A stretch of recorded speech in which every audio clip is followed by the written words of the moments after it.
మైలవరంలో జరుగుతున్న మాఫియాపై సోషల్ మీడియాలో మాజీ ఎంపీ కేశినేని నాని పోస్టు పెట్టారు. వరుసగా 4వ రోజు చిన్నిపై కేశినేని నాని పోస్టు పెట్టారు. విజయవాడ పార్లమెంటులో ప్రజాస్వామ్యం ఖూనీ అయిందని, దందాలను ప్రశ్నిస్తే సొంత పార్టీ నేతలపైనే కేసులు పెడుతున్నారని మండిపడ్డారు. వసంత కృష్ణ ప్రసాద్ వెనుక ఎంపీ చిన్ని ఉన్నాడని ఆరోపించారు. చిన్ని అనుచరులు మాఫియా సామ్రాజ్యం నడుపుతున్నారని విమర్శించారు.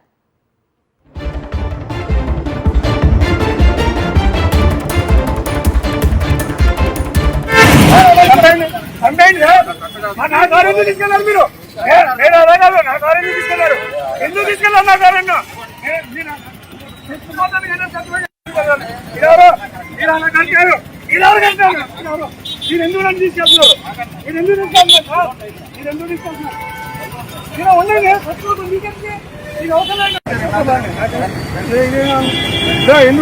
నా కారు?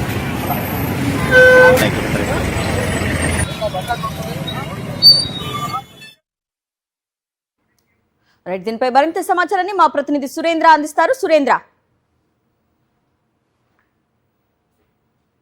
ఎంపీ కేశినేని నాని స్థానిక ఎంపీ కేశినేని చిన్నిపై ఆరోపణలు చేస్తూనే ఉన్నారు. గత కొంతకాలంగా రాజకీయాలకు దూరంగా ఉన్నారు. అయితే 4 రోజులుగా ఒక్కొక్క అంశాన్ని కూడా ఆయన సోషల్ మీడియా వేదికగా బయట పెడుతున్న పరిస్థితి కనిపిస్తుంది.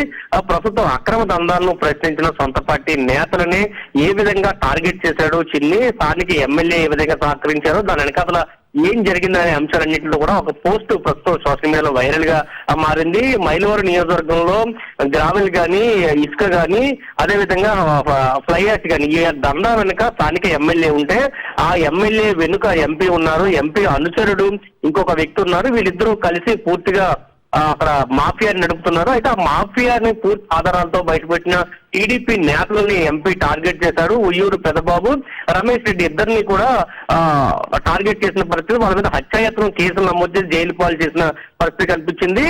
దీని మీద తక్షణం ప్రభుత్వం చర్యలు తీసుకున్నట్టు ఆయన కోరిన పరిస్థితి కనిపించింది. అయితే 4 రోజుల నుంచి కూడా ఆయన వరుసగా పోస్టులు పెడుతున్నారు. 2 ఏళ్లుగా రాజకీయాలకు దూరంగా ఉంటే తన స్నేహితుడైన, తనకు రాజకీయాలతో సంబంధం లేదు అటువంటి వ్యక్తిని తాతినే రాంబాబు అనే వ్యక్తి మీద క్రిమినల్ ఫిర్యాదులు చేశారు. దాని మీద పూర్తిగా ఆయన అరెస్ట్ చేసే ప్రయత్నం చేశారంటూ కూడా ఆయన పోస్ట్ పెట్టాడు. మర్నాడే చిన్నికి సంబంధించి కొంతమంది వ్యక్తులు చిన్ని దగ్గర పనిచేసే వాళ్ళు దాదాపు 27 కోట్ల రూపాయలు దొంగతనం చేశారు. అయితే ఒక వ్యక్తిని చిన్ని అనుచరులు తీసుకొచ్చి చేతుల మీద యాసిడ్ పోశారంటూ కూడా మరొక ఆరోపణలు చేసిన పరిస్థితి. వరుసగా నిన్న కూడా కొన్ని ఆరోపణలు చేశారు. అక్రమ దందా ఈ విధంగా కొనసాగుతుంది.